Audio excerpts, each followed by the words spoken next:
Esto es Construyendo el Debate. Gran parte de las mexicanas y los mexicanos estábamos. Política, periodismo, movimientos sociales, Estados Unidos tiene una cultura. negacionista. Opina, argumenta, analiza. Un espacio que se construye con tu participación. Esto es Construyendo el Debate.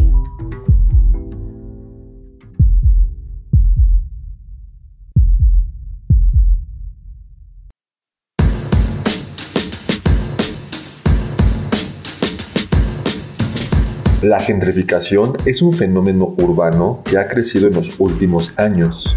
El término surgió en la década de 1960 en Londres para describir la llegada de personas con mayor poder adquisitivo a barrios populares. De acuerdo con la Organización de las Naciones Unidas, se trata de un proceso en el que sectores de la población con más recursos se apropian y transforman ciertos espacios urbanos. Estos cambios incluyen la remodelación de viviendas, la construcción de nuevos edificios y la apertura de comercios dirigidos a un público distinto. Sin embargo, la gentrificación no solo modifica el entorno físico, también transforma la vida social, cultural y económica de las comunidades. Según el periódico Milenio, más allá del aumento en los precios de la vivienda, este proceso puede provocar la expulsión de comunidades enteras y la pérdida de la diversidad cultural en los barrios.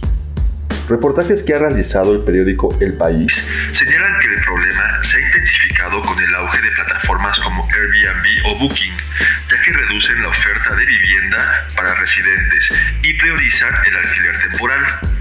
Esto genera un efecto en cadena. Cuando los precios suben en colonias saturadas, los habitantes se ven obligados a mudarse a zonas cercanas, reconfigurando el tejido urbano y social. Frente a este escenario, el gobierno de la Ciudad de México ha comenzado a implementar políticas para mitigar el problema.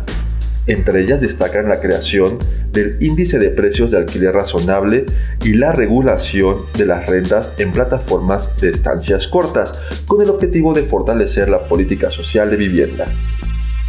En conclusión, la gentrificación no solo eleva el costo de las viviendas, también desplaza comunidades y pone en riesgo la diversidad cultural que forma parte esencial del patrimonio de la ciudad. Con información de la Organización de las Naciones Unidas, El País, Milenio y la Jefatura de Gobierno de la Ciudad de México, mi nombre es Carlos Correa. Quédate con nosotros.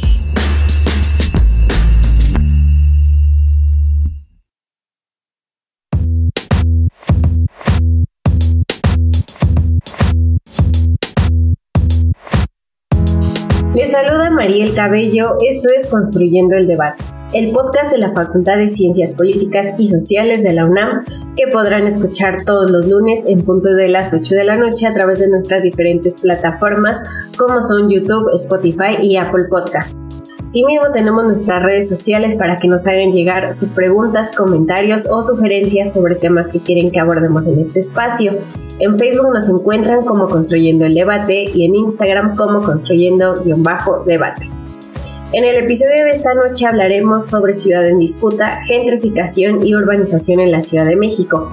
Para ello entrevistaremos a Rosalba González Lloyd, quien es doctora en Sociología en el área de Sociedad y Territorio en la Universidad Autónoma Metropolitana, con un proyecto sobre vivienda en renta en la Ciudad de México, maestra en Desarrollo Urbano por la Pontificia Universidad Católica de Chile y licenciada en Comunicación por la Universidad Nacional Autónoma de México. Durante los últimos años ha trabajado como consultora en desarrollo urbano en México para la elaboración de planes de desarrollo urbano en el país. Doctora Rosalba, gracias por estar con nosotros. Muchas gracias por la invitación, Mariel.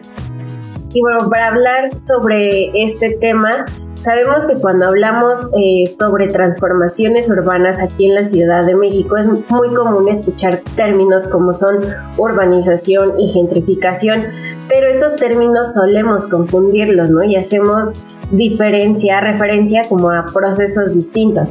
Entonces, para abrir la mesa, me gustaría que nos platicara desde su experiencia cómo podemos diferenciar la urbanización de la gentrificación y cuáles considera que son los principales factores locales y globales que han impulsado la gentrificación en barrios como son La Roma, La Condesa o Santa María la Ribera. Voy a comenzar con la primera pregunta sobre la diferencia entre concepto de urbanización y gentrificación, que yo agregaría incluso otros términos que suelen confundirse como intervención, embellecimiento, mejoramiento con gentrificación, ¿no? O desarrollo incluso con gentrificación. Esto tiene que ver porque el propio concepto de gentrificación, lo he dicho como en otros espacios, tiene, la base en la que surge, pues tiene algunas ambigüedades que terminó llenándose con el paso del tiempo. Es un concepto de los 60s en el contexto anglosajón para explicar un proceso muy específico, pues que ha tendido como a evolucionar, ¿no? Como claramente todo en el contexto de la vida, ¿no? Eso ha llevado bastante justo a generar debates sobre cómo entendemos o cómo precisamos gentrificación y de ahí otros conceptos. Cuando hablamos de gentrificación, sí hay que dejar claro que sigue existiendo un debate hoy incluso sobre cómo definirlo, cómo interpretarlo específicamente en las ciudades, ¿no? Desde mi perspectiva, una de las características para entender el proceso de gentrificación, que es lo que plantea Ruth Glass en el texto cuando nos refiere originariamente el concepto de gentrificación, es entender el proceso de desplazamiento de una población de menores ingresos por una de mayores ingresos en un territorio determinado. Ella habla después claramente también de estos procesos y estas transformaciones económicas e incluso culturales al interior, pero la base está condicionada en este proceso de desplazamiento en una zona que por sus características, especialmente de localización, pues es atractiva para esa nueva población. Luego, si hablamos del proceso de urbanización, ¿no? De desarrollo, ha habido otros autores y luego colegas en mesas también. Dicen, bueno, entonces, si entendemos así la gentrificación, los procesos urbanos o los procesos de desarrollo urbano son naturalmente, le voy a poner entre comillas, un proceso de gentrificación, ¿no? Sin embargo, creo que hay que tomar en cuenta que como entendemos el proceso de urbanización y de transformaciones de un suelo no urbano a urbanizado o contextos no urbanos a urbanos, no necesariamente o en la definición no está dada este proceso de desplazamiento, ¿no? ¿Qué si sucede? Pues automáticamente se encarece el suelo y seguramente van a cambiar las actividades que originalmente debían por otras. Eso puede generar tensiones sociales, tensiones económicas, sí, definitivamente, pero no con el proceso o con las definiciones de desplazamiento que entendemos en el proceso de gentrificación. Y no tienen por qué darse, es decir, si hay una zona que vamos a decir que es una zona rural, ¿no? Que no tiene una actividad económica de agricultura, simplemente es un suelo que está subutilizado, inocupándose, y entonces llega el proceso de urbanización, que es vamos a dotarlo de servicios básicos, que son agua, drenaje, caminos, electricidad.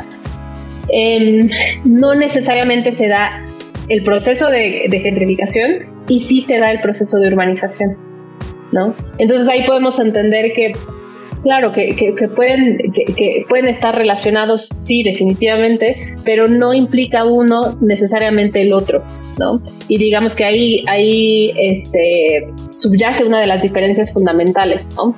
Ahora bien, lo que vemos, y voy con la respuesta del caso de la Ciudad de México, lo que vemos es que hay algunos procesos de desarrollo vinculados con mejoramiento e intervenciones urbanas que detonan o que por la falta de políticas públicas, por la falta de instrumentos de manejo de suelo, de gestión del suelo, sobre todo de parte del gobierno, que generan procesos de gentrificación, ¿no? Que es el caso de lo que vemos mucho en ciertas zonas, aunque yo soy bastante crítica del concepto. Digamos, esas intervenciones, pues lo que hacen es que un barrio que ya por sus características de localización es atractivo para un abanico amplio de la población, pues cuando hay intervenciones urbanas, obviamente esos intereses y ese aumento de actores interesados por ese espacio aumenta. ese aumento, bajo mecanismos desregulados como el que tenemos predominantemente en la Ciudad de México, lo que provoca es que, pues, digamos, se vaya por el mejor postor, ¿no? Porque más puede pagar por ese espacio. Y bueno, claramente la gestión del desarrollo inmobiliario tiene una participación muy activa también en estos fenómenos, ¿no? Y lo que ha detonado, sí, es que como se encarece el suelo, se encarecen los servicios, se encarecen las actividades al interior de estos espacios, detonan, ahora sí, un proceso de expulsión, ¿no? De la población original por una población que puede negociar, digamos, con estos cambios y en estas transformaciones, sobre todo en el contexto económico, aunque no únicamente.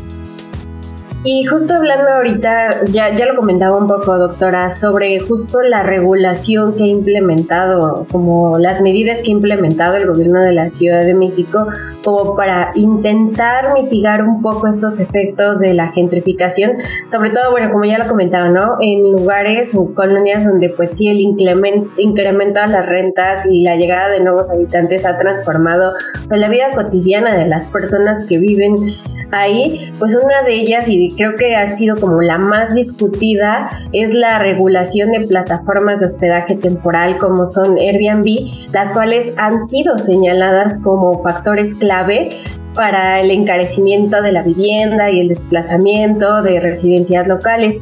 Hablando justo sobre la regulación de estas medidas, ¿qué tan efectiva considera que son las medidas recientes del gobierno de la Ciudad de México, como la regulación de las plataformas como Airbnb, para mitigar los efectos de la gentrificación?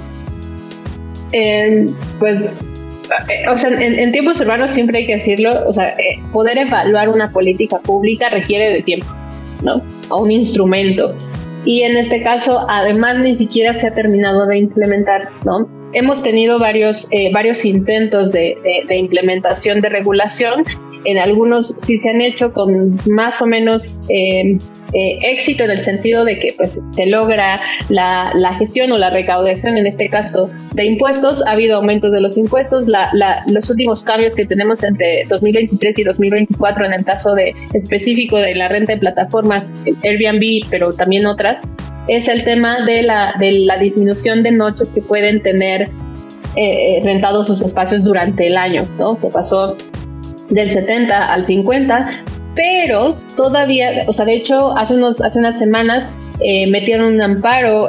Hay una agrupación que está muy bien organizada de Airbnb para que no se implementara esta regulación, ¿no?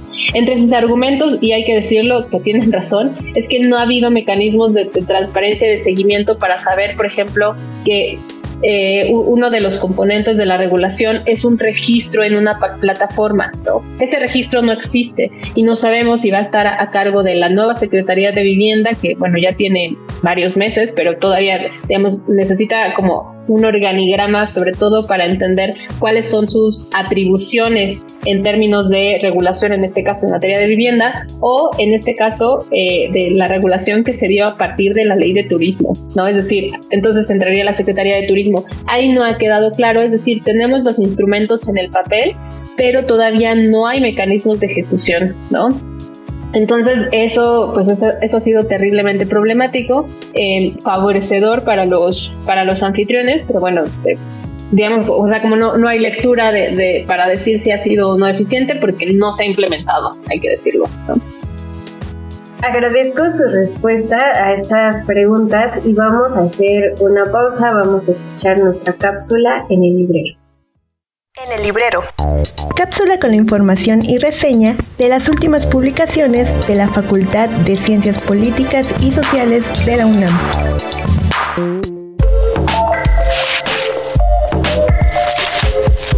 ¿Estamos presenciando una nueva forma de guerra fría económica entre bloques? ¿Puede una nueva tecnología militar cambiar el equilibrio del poder global?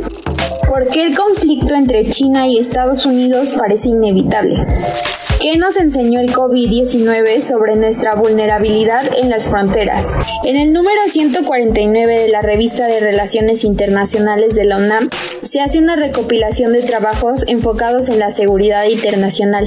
En él se reflexiona sobre por qué hoy en día la construcción de la paz es tan compleja, los esfuerzos escasos y hasta contradictorios, pues según muestra la historia, los grandes reacomodos geopolíticos del mundo se han dado siempre en contextos de gran convulsión o contienda mundial. La sección de artículos presenta el texto de María Cristina Rosas González. Los BRICS ante las sanciones, retroversión y perspectivas. El contenido del artículo se enfoca en una semblanza histórica sobre las sanciones que se han aplicado a los integrantes de esta asociación de países, siendo la República Popular China y Rusia los únicos que tuvieron la capacidad para responder con un régimen de contramedidas. En el artículo de Priscila Magaña Huerta, Amenaza y guerra en la relación sino-estadounidense contemporánea, un análisis desde el constructivismo, la autora expone por qué la relación entre Estados Unidos y China debe entenderse considerando los patrones de socialización histórica desde al menos la primera mitad del siglo XIX, pues el conflicto ha sido la dinámica característica a lo largo de estos siglos.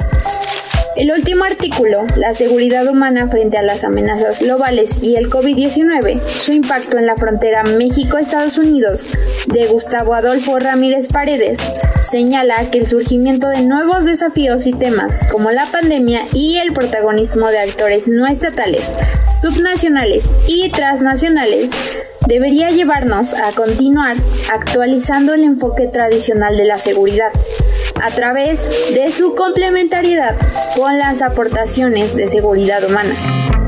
Recuerda que puedes adquirir esta publicación en el Departamento de Publicaciones de la Facultad, ubicado en el edificio G, planta baja, o en la librería de la Facultad, ubicada en la planta baja del edificio C, a un costado de la cafetería.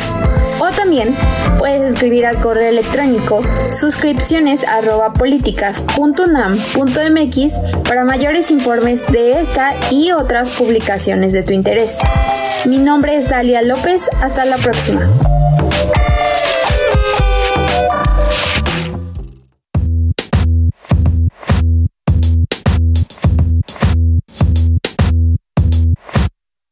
Estamos de regreso en Construyendo el Debate, el podcast de la Facultad de Ciencias Políticas y Sociales. Les recuerdo que nos pueden seguir a través de nuestras redes sociales como Facebook e Instagram para hacernos llegar sus preguntas, comentarios o sugerencias de temas, y pueden encontrar este podcast y los episodios pasados en nuestros canales de YouTube, Spotify y Apple Podcasts.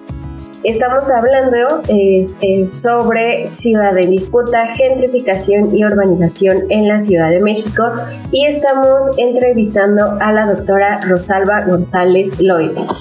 Estábamos hablando, doctora, antes de irnos a nuestro corte, cómo la gentrificación también ha transformado no solo los espacios físicos de los barrios, sino también pues ha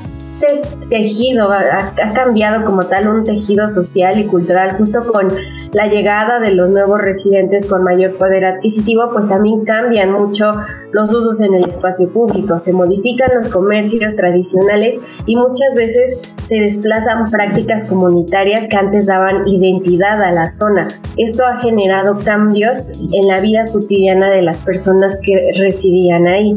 Y hablando un poco sobre esto, me gustaría que nos comentara, doctora, qué transformaciones sociales y culturales genera en la vida cotidiana de las personas este impacto que ha tenido la gentrificación en la Ciudad de México.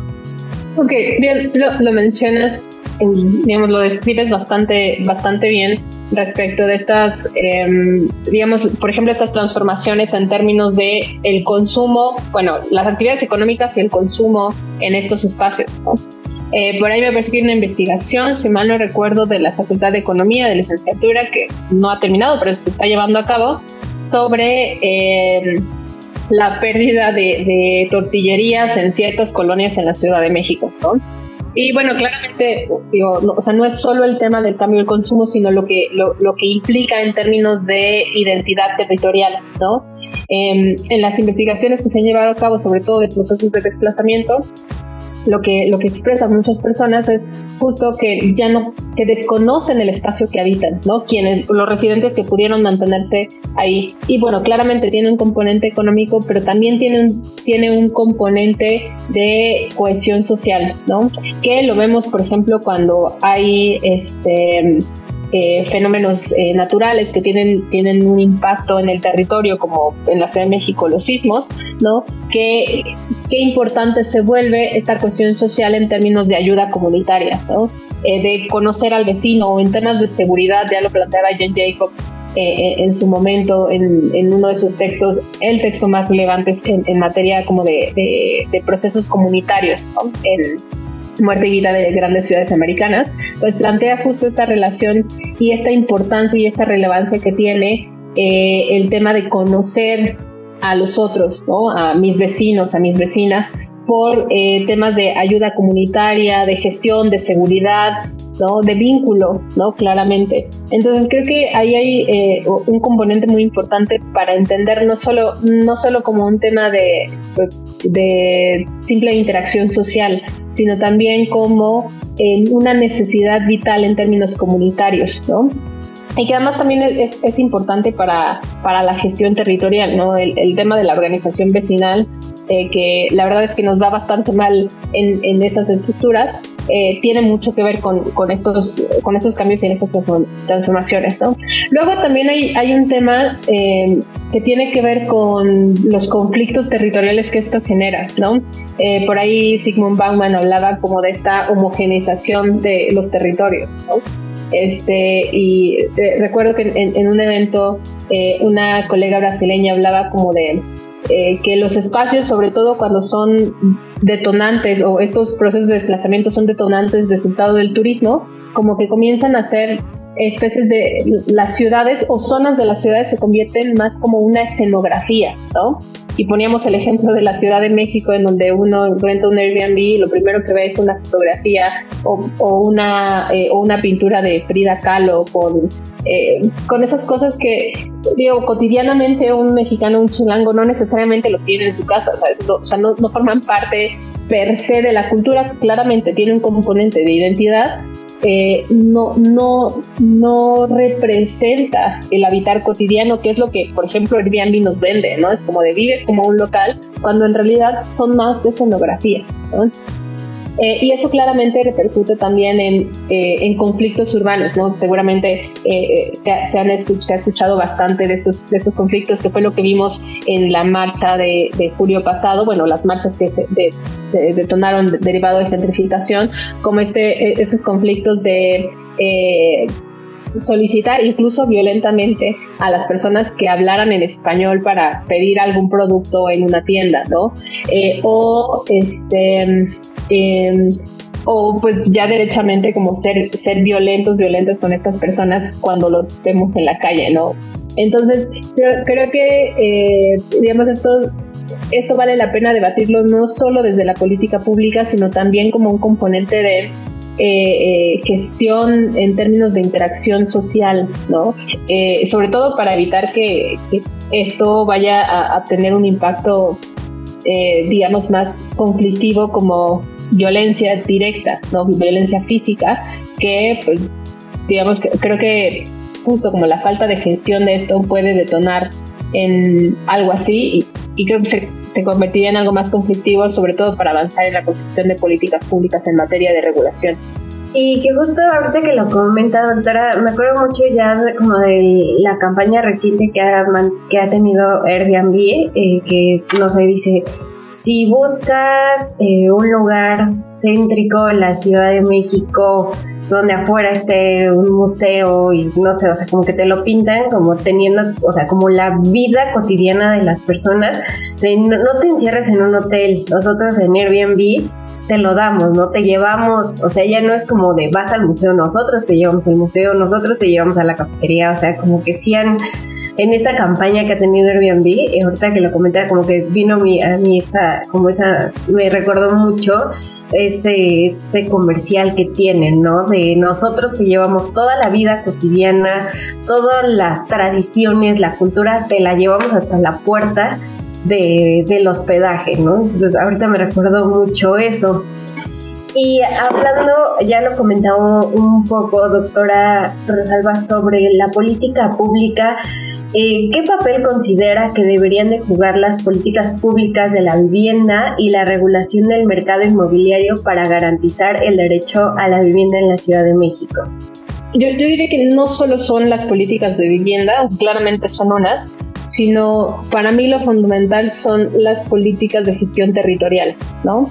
Es decir, no es solo producir más vivienda para que más personas tengan vivienda accesible en áreas centrales o incluso plantear procesos de descentralización, ¿no? Tenemos todo hiperconcentrado en las mismas colonias, pero eso es histórico, o sea, eso no es de los últimos 10, 15, 20 años, eso es histórico, o sea, histórico me refiero incluso desde épocas prehispánicas, ¿no? Pero creo que en temas de gestión territorial y de suelo, los estados, los gobiernos locales, en este caso el gobierno de la Ciudad de México, sobre todo con los cambios que tuvimos a partir de 2015, cuando se instaura la Ciudad de México como una entidad más, cambian las facultades, no es lo mismo que los estados, o sea, de hecho por eso tenemos alcaldías y no municipios, pero tiene más atribuciones para la gestión de suelo. Y digamos, finalmente como la materia prima en donde sucede todo lo que sucede en la ciudad, la gestión y la administración territorial desde el gobierno permitiría una redistribución de los recursos que produce la misma ciudad. Entre ellos la participación, aunque no únicamente, la participación de los privados, en este caso del desarrollo inmobiliario directamente, ¿no? Te pongo un ejemplo, porque en realidad de instrumentos hay un montón y ejemplos de incluso instrumentos que ya se han ejecutado, no en el caso de la Ciudad de México, pero en otras ciudades del mundo, que es, por ejemplo, el tema de la gestión de los usos de suelo, ¿no? Airbnb hoy por hoy se puede, digamos, pueda aparecer en cualquier territorio en donde el uso de suelo sea habitacional u otros, es decir, donde haya vivienda o la combinación con otros usos, ¿no? Si tú quisieras hacer un hotel en un lugar que solo es habitacional, no puedes, porque el uso de suelo no te lo permite. Y además tendrías, o sea, si te lo permite, tendrías que pagar y tener todos los permisos para la gestión de un hotel.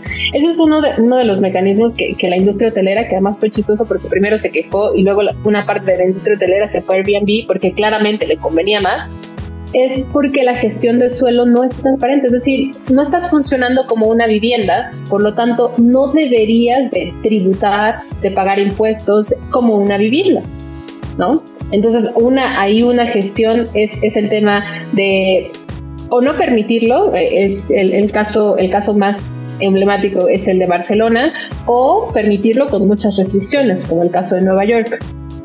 Decir, bueno, sí puedes, pero el propietario tiene que vivir en la vivienda y solo se puede un número de días limitados al año y tiene que estar habitando el propietario en la vivienda para la renta de corta estancia, ¿no? Entonces, digamos, como entender cómo participa la política pública a partir de la gestión permitiría justo, o sea, decir, no se puede producir, hoy por hoy se está produciendo vivienda que está yendo directamente al mercado de Airbnb, ¿no? Bueno, de rentas de corta estancia. Entonces, porque y al mismo tiempo tenemos un déficit habitacional en la Ciudad de México, en donde pues no tenemos, o sea, la producción de vivienda, incluso la vivienda de mercado, no satisface la demanda que requiere la ciudad. Hay como algunas contradicciones que no están operando de manera eficiente para mantener la estructura necesaria de la ciudad, y ahí es donde interviene el gobierno a partir de las políticas públicas, ¿no? Es decir, es posible esto, pero con estas restricciones, ¿no?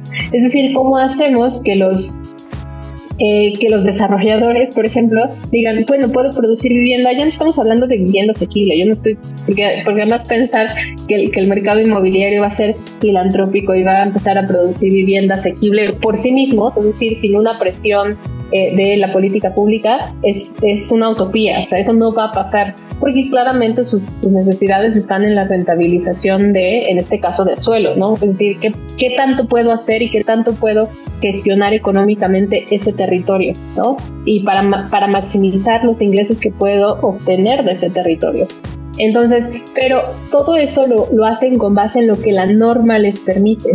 Si la norma lo regula, si la norma tiene una participación mucho más eficiente, es decir, bueno, puedes hacer esto con estas condiciones o también puedes hacer esto con estas otras condiciones, pues digamos, la participación del mercado inmobiliario sería pues más equilibrada, ¿no? Que finalmente es, y esto es, por lo menos en Occidente, no estoy hablando ni siquiera solo de América Latina, incluyo a México y una buena parte de Europa, la gestión territorial es así, ¿no? Las facultades sobre lo que se hace en el territorio son de gobierno, ¿no? Y el gobierno en términos de gobernanza y participación pues somos básicamente todos, ¿no? A partir de la lógica democrática del voto que se otorga y del mecanismo de institución, pues digamos, podemos entender esa participación activa necesaria que tenemos de los estados, ¿no? Ahora bien, el gobierno de la Ciudad de México, yo creo que en el último año, o sea, me refiero al 2025, ha intentado implementar o por lo menos colocar sobre la mesa algunos mecanismos de gestión que claramente no han sido bienvenidos porque tienen un componente de regulación muy fuerte, ¿no? Ahora, son ideas, están en papel, están en presentaciones de PowerPoint, ¿no? O sea, todavía no tenemos instrumentos definidos, por ejemplo, para el bando 1. Y bueno, hace 2 días nos llegó la noticia de que cambiaron al secretario de las... Es que se llama ahora, no me acuerdo, como Secretaría Metropolitana, SpotMet, y ahora no sabemos quién va a ser el secretario o la secretaria de esta institución. Tenemos el Programa General de Ordenamiento Territorial que también daría las pautas sobre esto. Entonces, o sea, lo frustrante es que hay ideas, el asunto es cómo implementarlas, ¿no? Y que finalmente esa es la parte fina para poder llevar a buen puerto mecanismos de regulación, no solo de Airbnb, sino de gestión y producción de vivienda asequible, del tema de alquiler, de la gestión y de la participación del mercado inmobiliario en otros aspectos, temas de movilidad, etcétera, ¿no? Pero llevamos tropezándonos varios años en la generación de estos instrumentos y eso ha retrasado bastante cómo se puede operar. Sí, claro, pues todavía nos falta mucho para poder llegar justo a esta regulación, no solo en plataformas como Airbnb, sino ya como lo comentaba doctora, el alquiler, el mercado inmobiliario, plataformas, todo eso todavía nos falta mucho para poder llegar a esta regulación. Y bueno, agradezco muchísimo, doctora Rosalba, que haya estado con nosotros en este episodio, en el podcast en Construyendo el Debate. Agradezco que haya aceptado la invitación y que nos haya hablado sobre este tema tan interesante y tan importante, sobre todo para pues ya no como confundir estos temas, ¿no?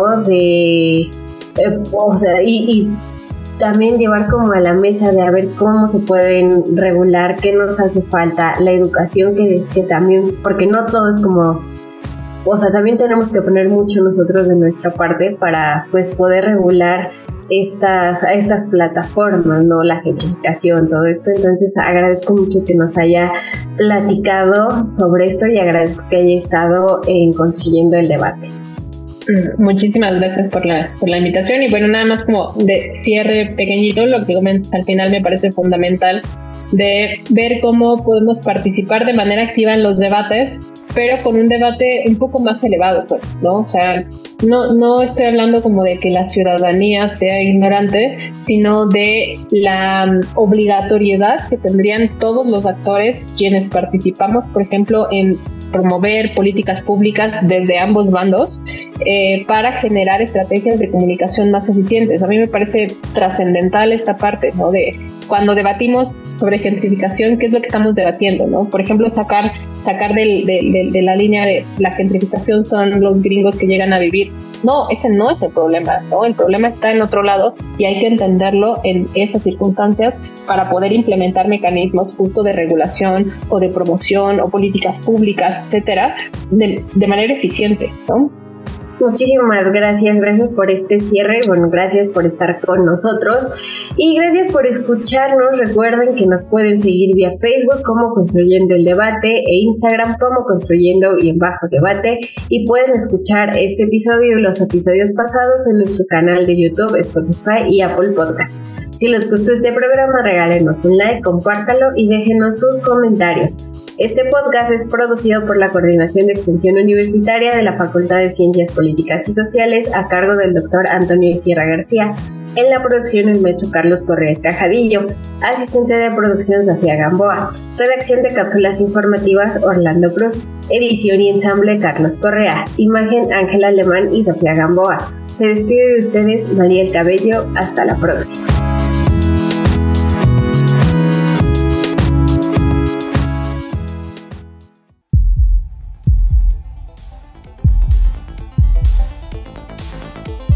Esto fue Construyendo el Debate. Pues gran parte de la mexicana política. Estábamos esperando esto hacia Periodismo. Movimientos sociales. Estados Unidos tiene una política Cultura. ser vistoso. Opina, argumenta, analiza. Un espacio que se construye con tu participación. Esto fue Construyendo el Debate.